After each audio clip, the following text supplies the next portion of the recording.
Confessions.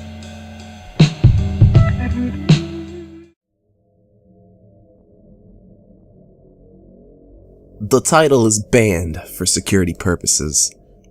Written by Neon One Blog. A crowd of police officers were gathering around a laptop that was screening a live video call. A thin guy with huge black circles around his eyes and long oily hair was looking back at them, showing absolutely no emotions on his face.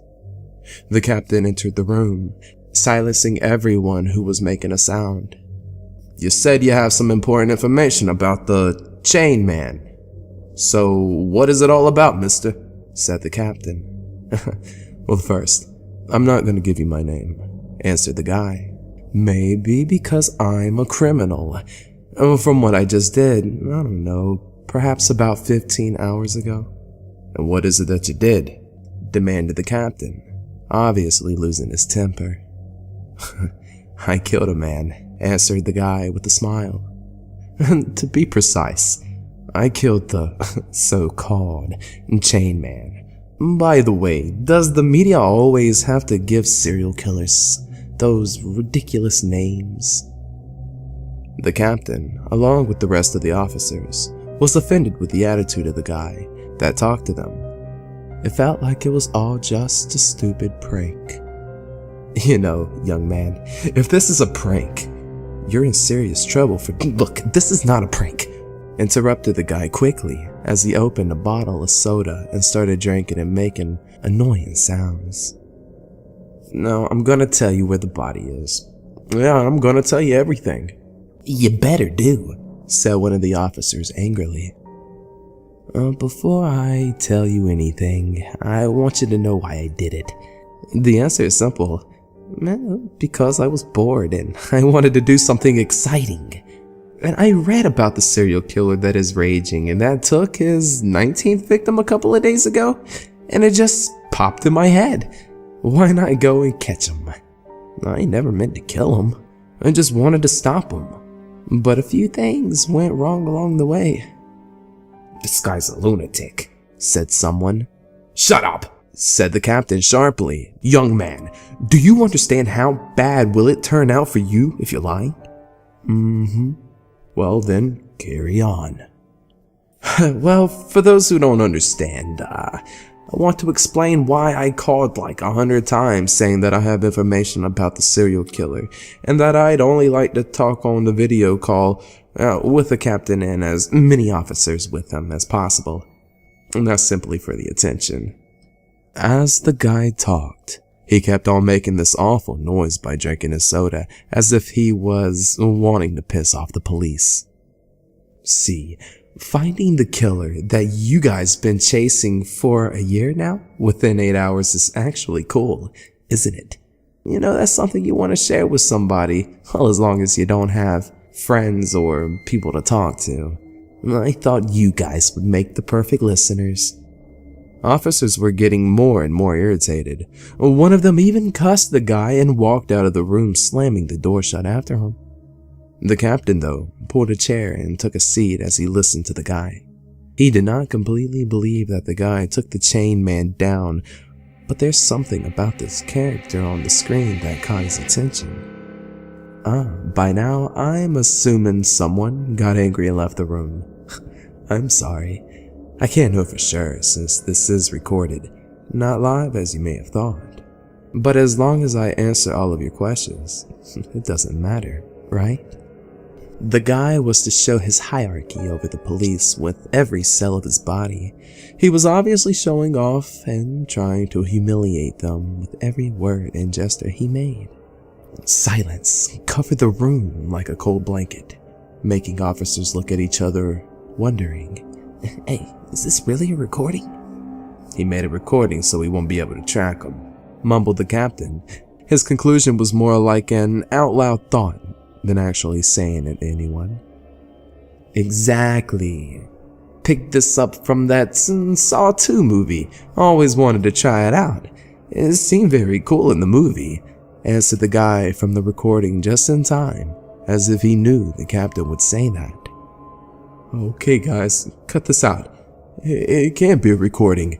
How would he know when to answer?" said a fat officer waving around on the screen. The officers looked at each other and again as if they were unsure of what to really believe. Anyways, let me get back to my story. As I said, I was bored and I decided to find the Chain Man, and as you know, he picks only teenage girls. All crimes happen at night or late evening with no witnesses. He kills the victims quickly and hangs the bodies somewhere else on a chain. So when I started to think about him, the first thing I wanted to understand is, well, why does he kill in this specific way? He never sexually abuses his victims, as you must know. He never mutilates the body. He always kills quickly, whether by cutting the throat or suffocating the victim. So why in the hell does he hang the bodies in streets or public places? Now, that didn't take me a long time to figure out. Now let me lead you through a chain of my thoughts really quickly just so you would understand what was really going on. So I close my eyes. I imagine a girl. I slice her throat open and I hang her body out on a tree.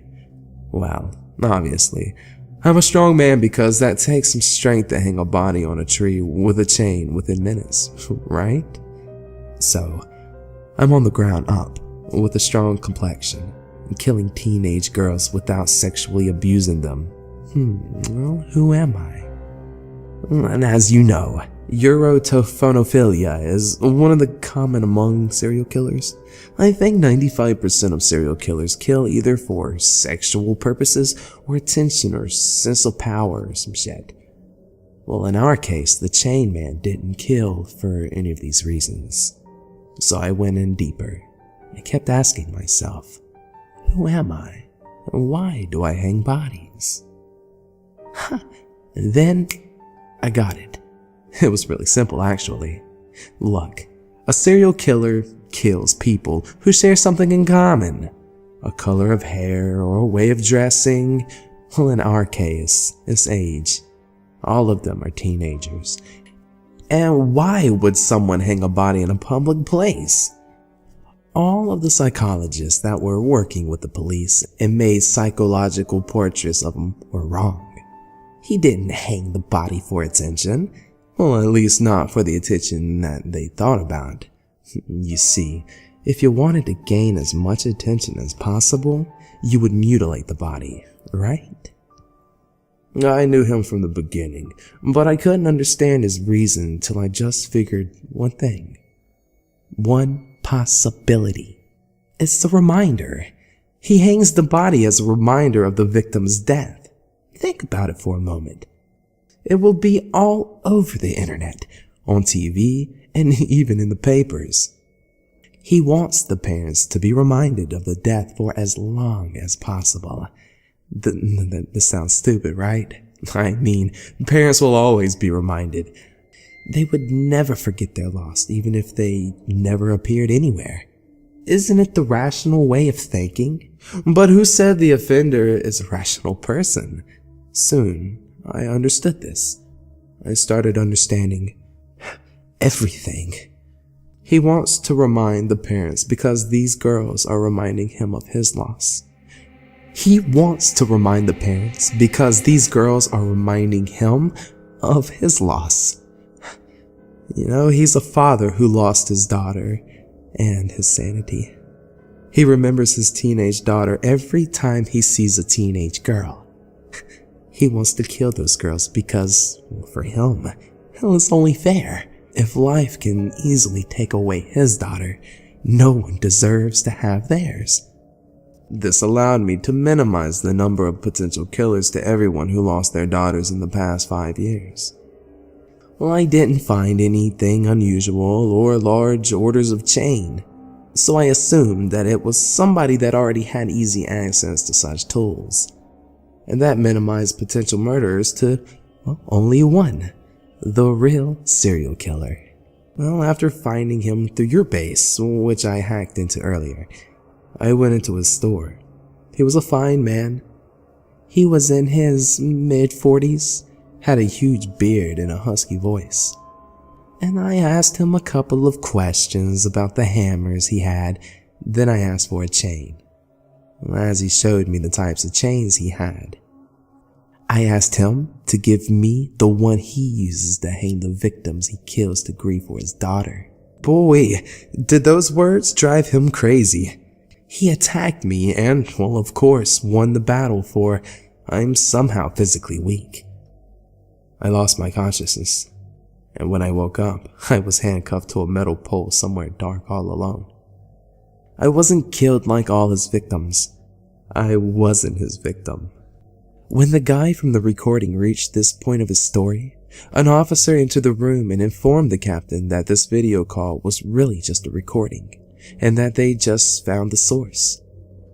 Right after that, the room fell back into perfect silence as all of them kept listening very carefully to what the guy was saying. I want to tell you this. In movies and books about someone being trapped alone, they always make someone imaginary come to them for help. So you should know that this doesn't really happen. When you're trapped, you're all by yourself. My eyes took some time to adjust to the darkness before they could begin to see a little. I was in a warehouse of some sort, shelves with tools covered with a thick layer of dust all around the place. Even the air was dusty and it was hard to breathe. I didn't have many possibilities to escape, so I simply broke my wrist. I broke my right hand and kept my dominant hand safe in case I needed to fight. I was able to free the other hand by using some oil that I found lying near me. The only issue was that I just needed to grab it with my broken hand. Believe me, this simple task can be very difficult when you have a broken hand. Now that I was halfway free, I still needed to get out of the warehouse. So I started searching for a door. When I found it and examined it with my hand, I realized there was no way to break through. All I could do was wait for him to come back. I was left there for about 2 days. Curiosity gets the best of us. It's human nature. Therefore, I was sure he would come back to know how I found him. But with a broken wrist and no food, I was on the edge. I was slowly losing hope. I never screamed for help. He's not dumb. He wouldn't put me anywhere where people could hear me. I slept resting with my body up against the door. The time passed very slowly, and all I could do was just get prepared. I searched all around for an nail gun, but you never get this lucky in real life, so I didn't find one. I found a lot of other useful stuff though. In 2 days I was able to craft something like a small catapult that shoots only once, but then you would have to place the spring again, which, takes some time. It was kind of big, too big to hold a nail, so I decided I would just use a screwdriver instead. I placed it on a shelf right in front of the door and took my position behind it. Because I was no longer able to sleep on the door, so I needed to do something that would help me wake up if the door opened. So I found some sandpaper and stuffed it underneath the door. I figured it would make a loud enough noise to wake me up. And like that, I kept waiting. My energy was leaving my body. The pain was gradually increasing in my swollen wrist, and I was not able to control myself. Out of survival instincts, my body was trying to put me to sleep. After some time, the door started opening. I wasn't asleep by that time, so that whole sandpaper thing was kind of useless. He opened the door, making an awful sound by dragging the sandpaper, which that distracted him, and that gave me a good opportunity to shoot. The screwdriver hit his thigh. It wasn't strong enough to damage him seriously, but it gave me enough time to grab another screwdriver and start running towards the door. He was still trying to understand what was going on. I knew I wasn't strong enough to escape this huge man, so my only chance was to complete the work by the screwdriver I had in my hand. Thinking of the pain in my hand and the 2 days of isolation with no food or water, I ran at him. I pushed the screwdriver as hard as I could deep inside his neck a couple of times. I believe I looked very creepy with all that blood all over my hand and clothes. I wish I could have seen that in a third person's perspective. A huge man is being killed by a slim guy with one hand. Isn't that kinda cool? Whispers of disapproval and accuses spread among the police officers while they were listening. This guy's crazy! Murderer! Oh, we gotta get this guy! Shut up, all of you! Shouted the captain. He wanted to know what this guy wanted. Why would he tell him all of that? Only for credit? I don't think the rest of the story is interesting. So here's where the warehouse is, and there you will find the body. And at his house, you can find the evidence that claim that he is the Chain Man. And I'm also very sorry. I didn't mean to kill anyone. Let's just look at it on the bright side.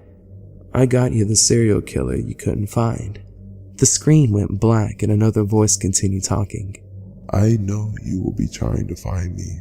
That's why I just want to save your time. The guy in the video is just a student whom I hired to act this speech. He has a strong alibi on his warehouse in the last 2 weeks, so you cannot accuse him of anything. Even if you find him, even though I don't think you can, even though I don't think you can even carry out finding a student. Anyways, don't waste your time. I'm not a danger to anyone. I'll be in touch. By the way, this whole conversation is being uploaded to the internet. It would be fun to see how the media is gonna eat you up. Bye.